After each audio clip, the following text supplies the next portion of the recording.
Yes. Hi everyone. Evening. Good evening. And Time good check here in morning, the good UK, afternoon. 7:22. And Yes. what's the time now? Ladies, South Carolina, 12:22. Canada. 11. Good You're morning. good Good morning, afternoon. Good good morning. evening. Good afternoon. From wherever you are in the world. Ako po si Lisa and Wait I'm lang. here from the UK po. So, welcome uli for another episode of our Empowered Women. And my name is Lisa, and I'm a digital business owner, and I'm a mentor as well. And I'm a nurse, and ako po ay may dalawang anak. So you're tuned in on another episode sa aming Empowered Women, a space where real women share real stories of courage, growth, and new beginnings. So let's hear from our sis Bernadette. Hi everyone. I'm Bernadette from Canada, and I'm so excited to co-host tonight's special episode. Alam mo, sis Lisa, every time we do this, we meet another woman who inspires us. Yes, yes. So we have new sister here in Empowered Women. So we are going to welcome Sis Dalia Mendoza, and she is going to share her story to us. So yeah, so let's meet Sis Dalia. Hello. Hello, Salamat. Sis Dalia. Hello. Yes, Can you magandang share? Can you? umaga. Yeah. Hello, hello. Tanghali or gabi man, mga kababayan. It's really great to be here today. And I am so excited to be speaking with you, lovely ladies. So, to share my story, and I appreciate you having me here today. Again, this is Dalia, and I am a wife. I am a full time stay at home mom to my two active kids for 8 years now, and proud to be a digital business owner and a mentor now. Yes. Yes. Nice. Congratulations, Sis Dalia. Okay. Um, Congratulations. So we have now, let's dive into the first question by Sis Malu. Sis Hello. Malu. Hi, everyone. Yes, I'm Malu from Calgary, Alberta, and I have also three kids and a part-time digital business owner. My question for Sis Dalia. Okay, so what made you say yes to this online business? Or was it something na nakikita mo before, or was it totally expected? So, dati kasi, I was looking and searching para makakontribute din ako financially. And actually, I was looking for a job para makatulong pa rin ako sa family ko back in the Philippines. And, without even asking permission for my husband. Kasi as a stay-at-home mom, parang lahat na lang ng mga about sa money, of course, it has to be galing muna sa husband ko. And I'm glad while I was scrolling on my phone before, I actually surprised, and a powerful business opportunity. I stumbled on this opportunity, and that time, sabi ko, it's nice to, try something new. Kahit alam ko na wala akong alam about sa business or any business background. Nag-sign up ako without, my husband's permission before. Naging matapang agad ako because I know I deserve something na yung ibang parents and stay-at-home mom is, deserve na magkaroon din ng financial independence. And gusto ko rin magkaroon kasi ng a difference for my family as well. So, yeah. Back to Ay, you. nakon. Nakaka-relate ako dyan. Mhm. Sometimes it's in the ordinary days when life surprises us with new doors. So, and speaking of new season, let's go to our second question. Sis Josie. Hi, good evening or good afternoon. So I'm Josie and I'm coming to you from the United Kingdom. I work full time and I'm also a part-time digital business owner. So nice to meet you, Delia. Nice to meet you. Welcome to the group, to the team of Empowered Women. too. My question to you is, you've been a full-time mom for 8 years. And what were the reasons why, or what are the challenges that made you look for another path, the digital Yes. business? Thank you, Ate, for that question. It's, yeah. Kasi, Ate, lumalaki na kasi yung mga anak ko. So, before kasi, nung baby pa sila, parang para sa akin, it's okay to be with them.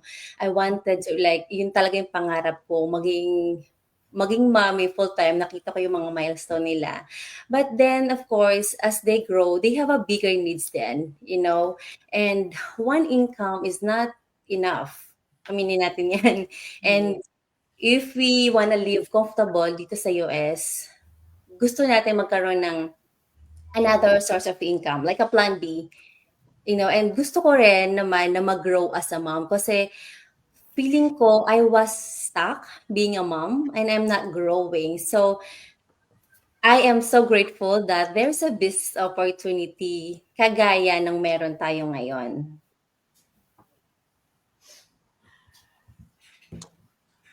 Yeah, thank you. Sis Malu, Sis Liz. Please. Okay. Yeah. So thank you, sis, for that. It's being so honest, and ang daming makaka-relate talaga sa sinabi mo, and it's really amazing how this business has already transformed to all of us. So oo, ano talaga, nakaka-amaze ang binigay sa atin itong business na 'to. To all, lahat ng moms, so professionals or non-professionals, moms, dads. So yeah, so let's go to Sis Anne for her next question. Sis Pe. Pe. We go to Pe. Or Sis Faye? All right. Sis Faye. Okay. All right. Sis Dalia, welcome here in the Empowered team. I am Faye Cox from South Carolina. I am a wife, a healthcare worker, and a digital business owner as well. So here's my questions to you. There are so many opportunities out there. What made the right path for you? Sorry. Was there a moment that made you feel this is it? Thank you so much, Ate Fe. Actually, it's really challenging to find the job, actually, that lets you be in control of your own time, di ba? To be your own boss and work from anywhere or anytime. But then this business checked all the boxes I was looking for. And I don't go online to sell products. Hindi ko kaya yon kasi nga, with my kids and malilit pa sila, parang wala akong time that time na go on online, promote those products and this one and this one. Because ang kagandahan and yung hinahanap ko before is something now will work for me kahit nasa bahay ako or nasa bakasyon or taking care of my kids. And this business check my box because of the automation. That sabi ko, because of this automation, it really works for me. And then when I knew that this was it, this opportunity had been, I've been waiting and searching for. This is the answer. Yes, thank you so much. Thank you. Thank you. So, ibang level talaga ang transition na yan, Sis Dalia. Could you imagine that from being a mom, just a whole stay-home mom, and then now being a digital business owner? So let's dive deeper into what made her choose this path. So let's go to Another question from Sis Fair. Yes, okay. Next questions. How did your family react to this when you first started this journey? Were they supportive or skeptical at first? Yes. Yes, unang-una, of course, lahat tayo magtatanong, is this really true? Or, I feel like too good to be true na may mga business na ganito na nag-exist. They are all skeptical, especially my husband. But there are days na, I was being skeptical too. But then, you know what, I realized, kung hindi ko susubukan or kung hindi ko itatry yung mga bago, nothing will happen.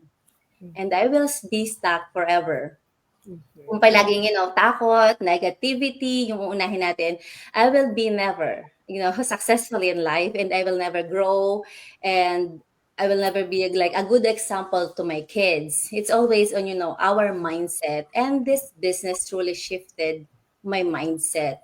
From my question before, like, what if I am not ready, to what if I am ready than I think. From what if I make a mess, to what if this is just a stepping stone towards my breakthrough. From what if people will doubt me, to what if their doubt is just a reflection of their own limitation and not mine, you know? And from what if I fail, to what if I succeed. And this is the path that I've always wanted, not just for myself, but for my family and for my future. That's yes. Yeah, so aminin natin kasi it's not always easy, 'di ba? To get everyone on board, sis, 'di ba? So but seeing you move forward anyway is such a testament to your determination. Kasi this is really a different business when you compare to what we have known before. So it's really ang mahirap talaga. Kaya this is one of the reason also na ginagawa natin ito just to educate the public also kasi itong digital business natin ay kakaiba and a lot of us hindi narinig itong digital business before. So yeah, that's thank you so much for that, Asi. So sino yung next na? Sis Rosalie ba or Yes, Yeah. Rosalie. yeah, Sis Rosalie? Hello everyone. Ito na naman po ang dental assistant ng bayan. Dental assistant po ang aking trabaho dito sa lugar namin. Ako po si Rosalie. Good evening, good afternoon, wherever you are tuning in from. So, dito po ay mainit, kaya ito po ang suot ko ay mainit talaga. So, hindi ako pwede magsuot ng coat kasi papawisan ako. So, hello sis, welcome to Empowered Women. You are welcome always here. So, thank God that you are with us tonight. So, ang aking question is, what would you tell to other full-time mom who feel stuck or afraid trying something new, especially online?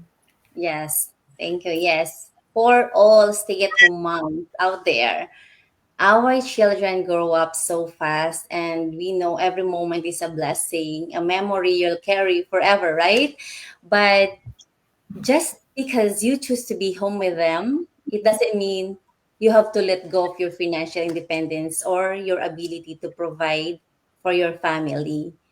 Know that we can do both, mamas. You can be there for our kids and contribute to your financial future. You can travel with them and make memories with your loved ones, all while building and growing your business. You can break free from the feeling that you're missing out or falling behind. All it takes is just the courage to say yes, to explore something new, because this might be the answer for your prayers. So, Mami, kung ikaw ay nanonood, just believe in yourself, in your ability to create a life full of both financial freedom and family happiness. Yes, thank you. Yeah. Thank Yes, you. that's really very inspiring and very uh,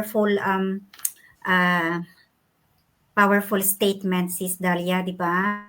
So, I'm sure that many hearts, yung mga nanonood sa atin ngayon, at will reach so many hearts tonight. Hear me? Yes. I Yeah, think my signal Yes, sis. just went off it's breaking a little. a little bit. Sorry, guys. We can hear you. So, yes.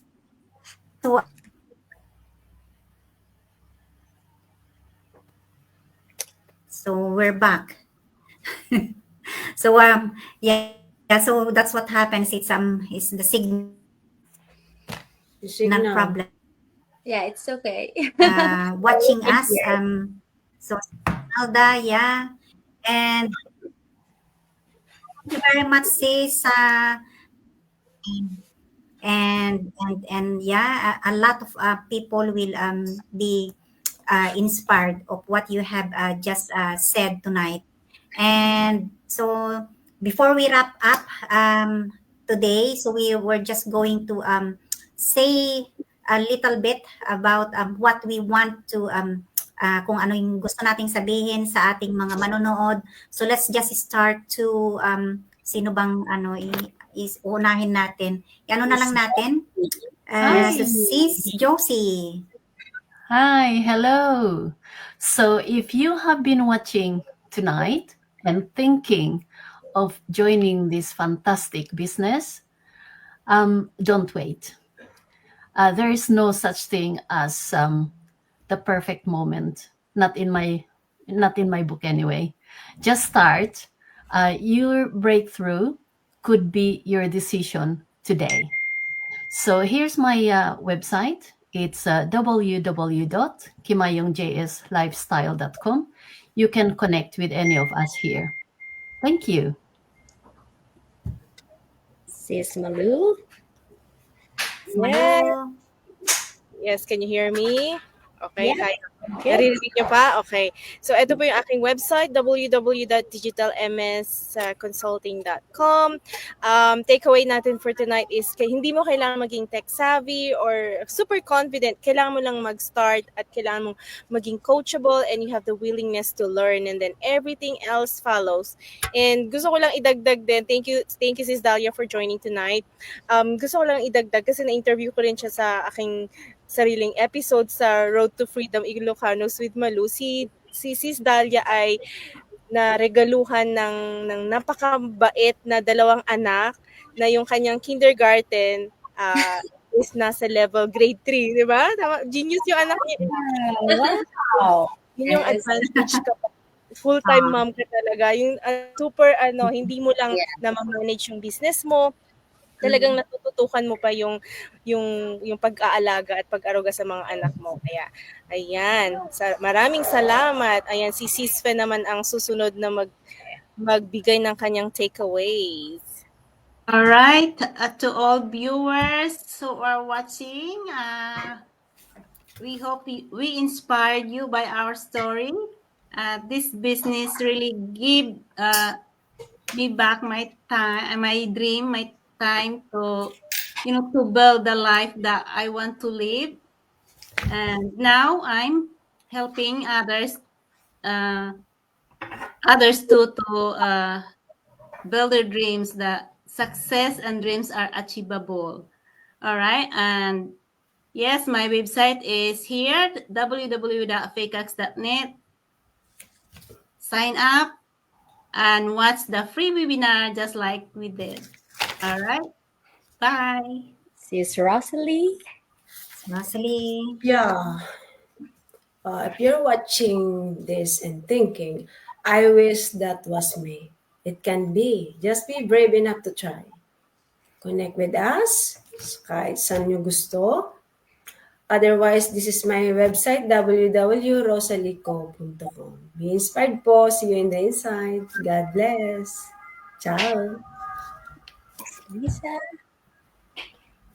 Well, yeah. So, ako naman, hindi ka naman talaga kailangang maging tech savvy, no? Or maging super confident talaga. So, it's just para magsimula itong business na to, sa journey na to. Kahit ako, hindi ako, I started with zero knowledge with this digital business. Wala akong kaalam-alam nun.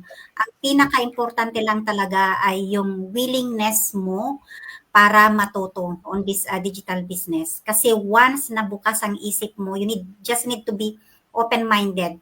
So once nabukas ang isip mo sa learning, matutunan mo rin lahat unti-unti. So take it slowly.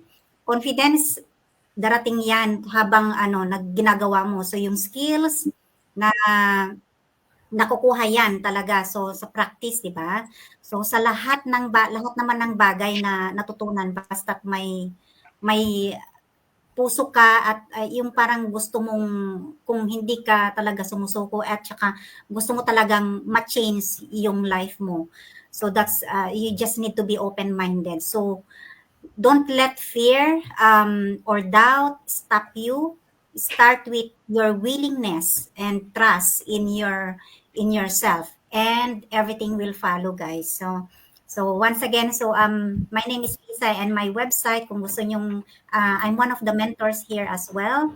So if you want, you can choose which mentor you want to mentor you kung gusto nyong magsimula itong business na to. Pero so our websites are all here, so you can just have a look, and it's all the same content, and it's just pag binuksan nyo yung mga websites namin, pare-pareho pa rin.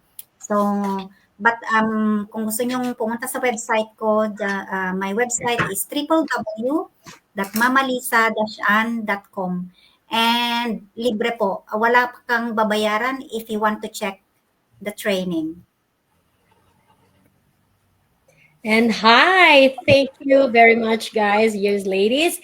And thank you so much to Dahlia for sharing your inspiring stories dito sa ating live streaming ngayon. So, by the way, ako nga pala si Bernadette, galing Pilipinas, at ngayon ay nandito sa Canada as an early childhood educator. So, educator ako ng mga batang chikiting. So, like you've said, like you've heard, guys, si Sis Dahlia is just scrolling when she found out this business. So it's legit. It is just normal to be skeptical at first, but then it is your choice to step in and said yes to this opportunity. So as you can see, nandito po lahat ang aming mga website. We are all mentors sa aming business community na to. So you can choose whoever you wanted. And like what Sis Lisa said, pare-pareho lang po yan. We all support each other. So it's all the same thing. We just support each other to lift up and to flourish on all our businesses. And if this message spoke to you, don't scroll away. Message the person who shared this video with you or visit our own website. Napakarami pong website dyan. So you deserve a life that gives back, and we'll be here cheering you on. So to all our viewers, supporters, and followers, thank you for tuning in, and have a great day. Hope to see you all inside. Bye for now, guys. Thank you. Bye. Thank you. God bless. God Bye.